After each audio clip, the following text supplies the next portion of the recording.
Hello students, today we will discuss Fastnet Knit 1 solid state.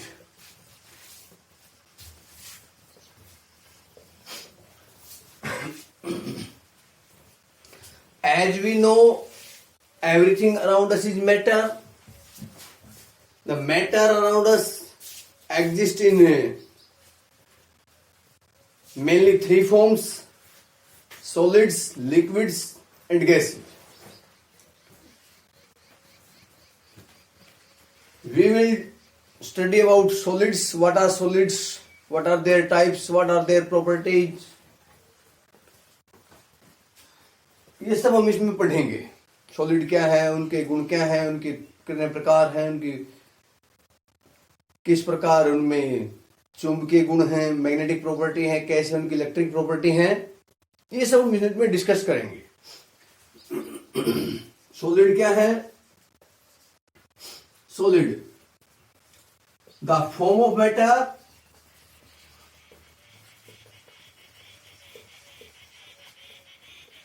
which have definite shape and volume. Matter का वह रूप जिसका निश्चित आकृति हो और आयतन हो. निश्चित आकृति और आयतन हो उसको सॉलिड कहते हैं. They are also rigid and which is rigid.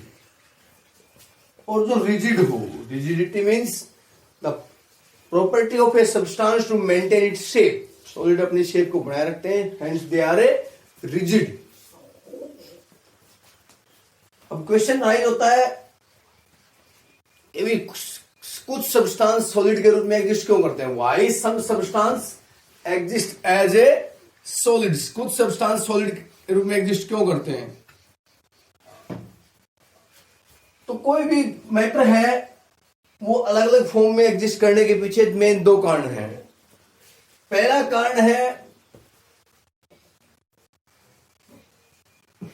Inter molecular force of intermolecular forces, attraction, force of attractions, intermolecular forces of attraction. दूसरा थर्मल एनर्जी.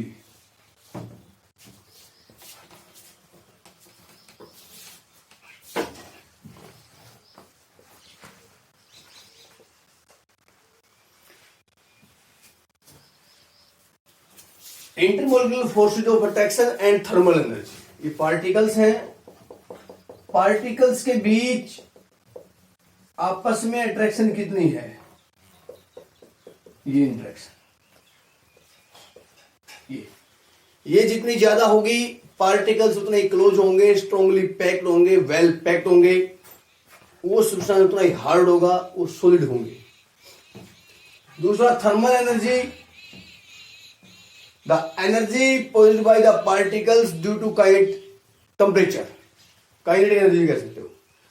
टेम्परेचर के कारण पार्टिकल्स के पास जो एनर्जी होती है वो, अब कुछ पार्टिकल्स के पास जो एनर्जी है बहुत ही कम होती है. हीट करने पर there particles do not move, they vibrate only eight there mean position.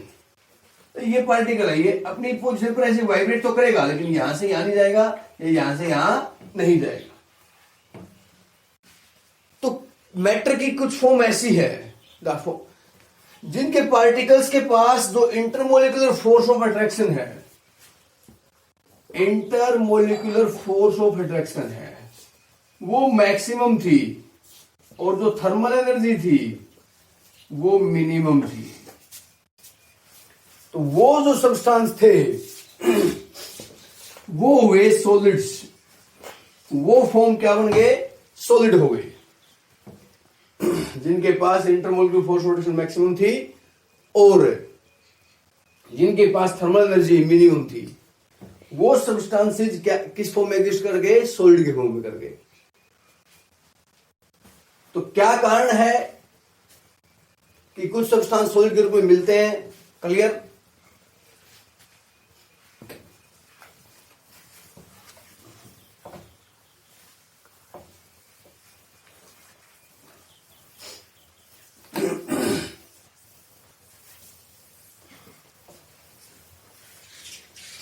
Solids की कुछ प्रॉपर्टी हैं।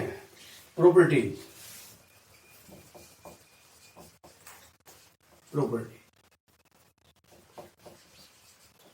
There particles are closely packed. इनके पार्टिकल्स क्लोजली पैक्ड होते हैं, ये नॉन कंपैरिसिबल होते हैं। डेफिनिट वॉल्यूम और शेप होती है।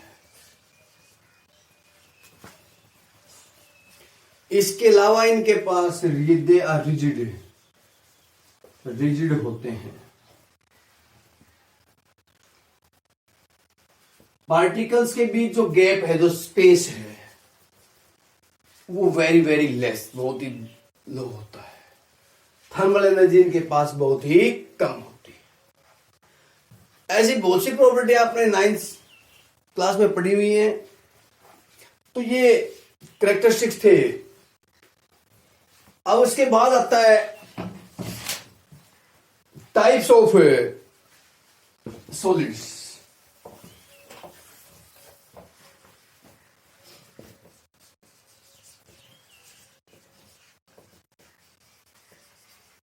या क्लासिफिकेशन। 2 टाइप्स हैं सॉलिड्स के। नंबर 1 क्रिस्टलाइन सॉलिड्स,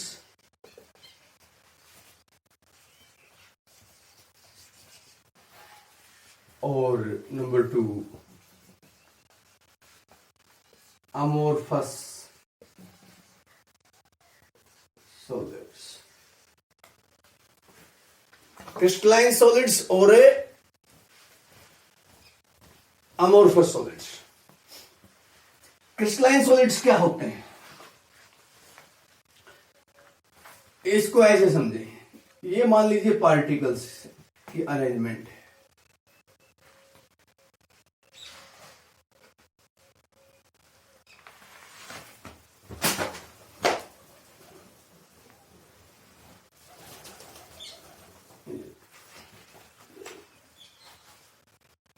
यहां जो पार्टिकल्स की अरेंजमेंट है,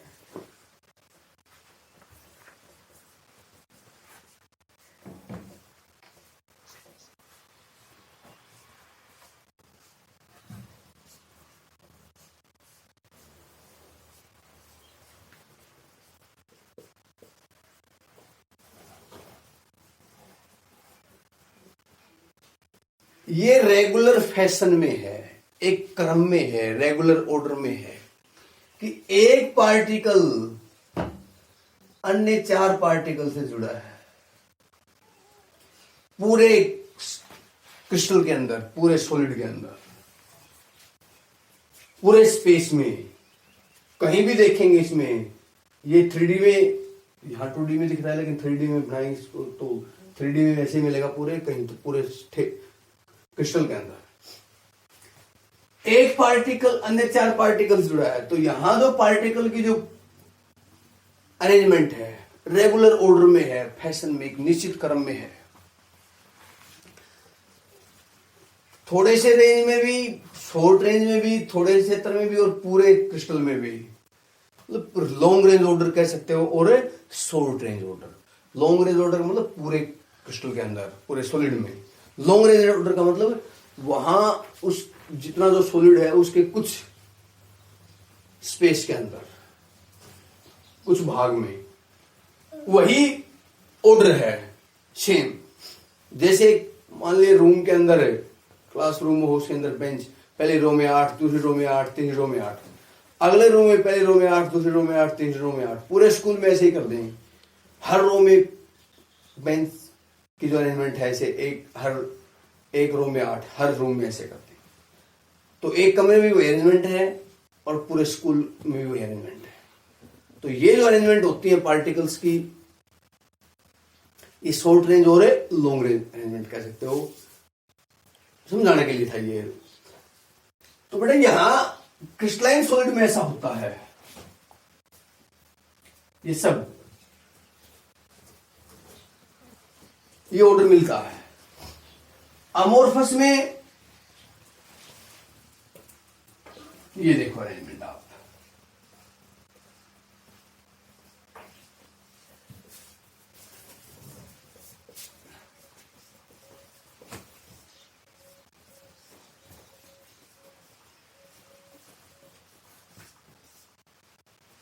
ये देखो कि कहीं कोई पार्टिकल 5 से जुड़ा है, कोई 6 जुड़ा है, कोई 3 जुड़ा है, कोई 2 से जुड़ा है। तो एक रैंडमली अरेंजमेंट है, एक रेगुलर ऑर्डर नहीं है, रेगुलर फैशन में अरेंज नहीं है। इसको बोलते हैं अमोर्फस सॉलिड्स, जिनके अंदर पार्टिकल्स की जो अरेंजमेंट है कंस्टिट्यूएंट पार्टिकल्स की। कंस्टिट्यूएंट पार्टिकल्स होते हैं उसको बनाने वाले, जिनसे वो बना है। कंस्टिट्यूएंट पार्टिकल्स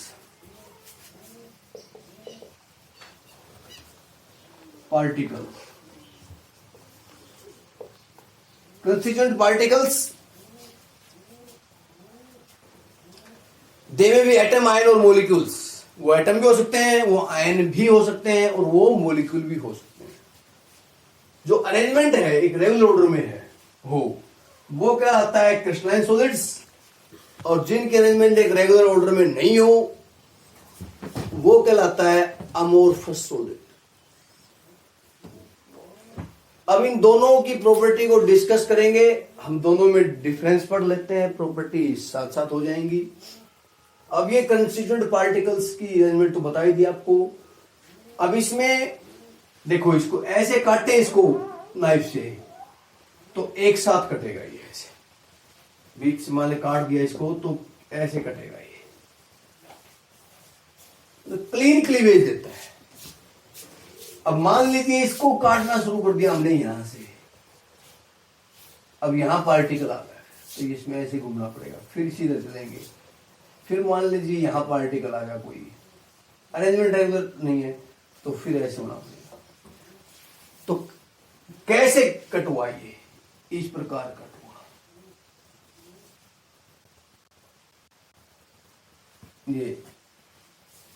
ये पार्टिकल होगा तो मान लीजिए ऐसे इस प्रकार। क्लीन क्लीवेज नहीं देते हैं, कट कर ले। इनकी हीट्स ऑफ फ्यूजन हाई होती हैं, इनकी हीट्स ऑफ फ्यूजन लो रहती है। They melt at sharp temperature, they melt over a short range of temperature. ये एनआइसोट्रोपिक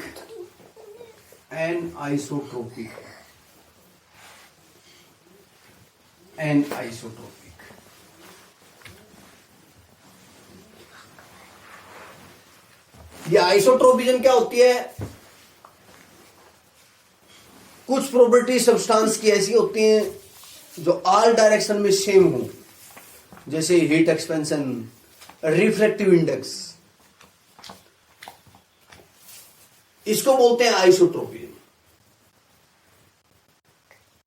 अब जिन सब्सटेंस की प्रॉपर्टी ये ऑल डायरेक्शन में heat expansion, thermal expansion, reflective index, ये प्रॉपर्टी ऑल द डायरेक्शन में same हो, वो कहलाते हैं आइसोट्रोपिक। वो कहलाते हैं आइसोट्रोपिक। जिनकी सेम हो, जिनकी सेम नहीं हो वो कहलाते हैं एन आइसोट्रोपिक। तो जो क्रिस्टलाइन सॉलिड होते हैं दे आर एन आइसोट्रोपिक, क्योंकि इनकी property like heat expansion, reflective index, thermal expansion, they are not equal in all directions. But in Amorphous solids, the properties like heat expansion, refractive index are same in all directions. Hence, they are isotropic. Solids are known as, crystalline solids are known as anisotropic. Clear? अब हम इनके बारे में difference discuss करते हैं. क्या क्या difference हैं क्रिस्टलाइन सॉलिड में और अमोर्फस सॉलिड्स के अंदर.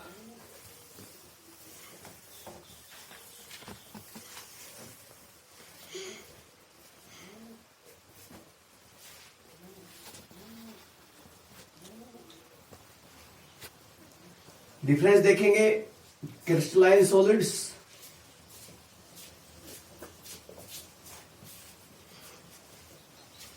और अमोर्फस.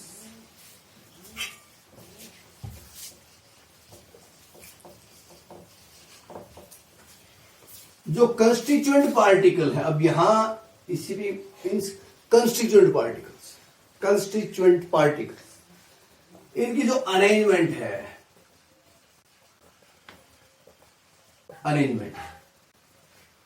कंस्टिट्यूएंट पार्टिकल्स की जो अरेंजमेंट है, that in regular order, fashion या फैशन कर short range as well as long range order. दोनों प्रकार के ऑर्डर मिलते हैं.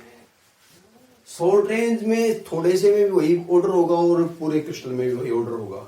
Short range as well as a long range order. Amorphous के अंदर जो अरेंजमेंट है दैट इज इरेगुलर ऑर्डर मिलता है, ऐसा मिलता है. There may be short range,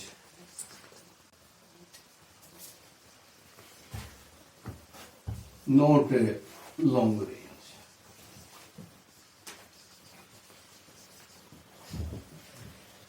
short range order तो हो सकता है लेकिन लॉन्ग रेंज ऑर्डर उसमें नहीं मिलता है.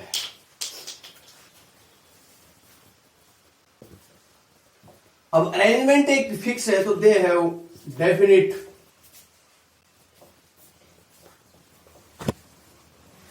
Geometric shape. इनकी जो शेप है वो डेफिनेट होती है. They do not have geometric shape.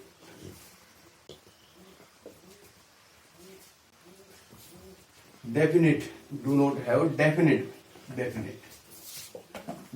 Geometry के शेप.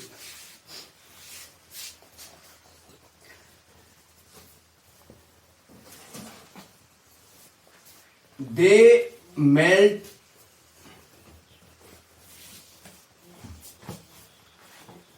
over sharp temperature.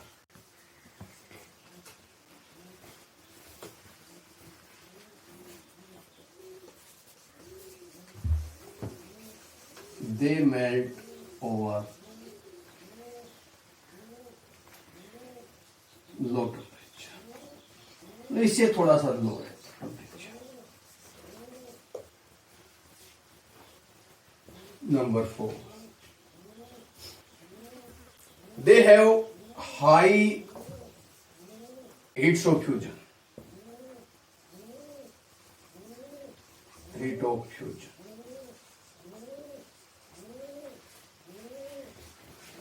इनकी heat of fusion low heat of fusion.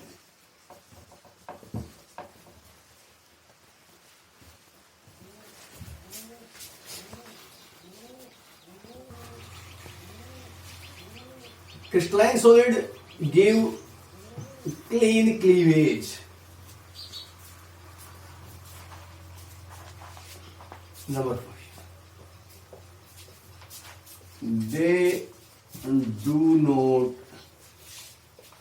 give clean cleavage. When cut with a knife, चाकू से काटने पर clean cleavage नहीं. They are true solids. ये वास्तव में सॉलिड है.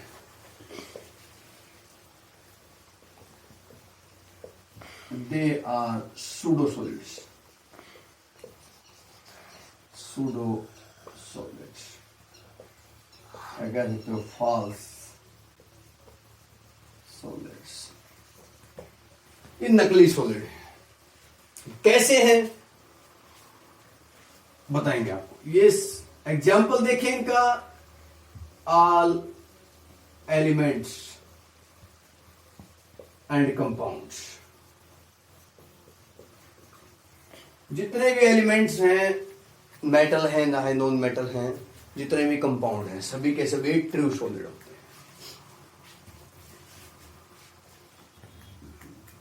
हैं. इसमें एग्जाम्पल के रूप में रबर, ग्लास, प्लास्टिक, तार, pitch, polymer of high molecular mass. High molecular mass के पॉलीमर. ये द डिफरेंस.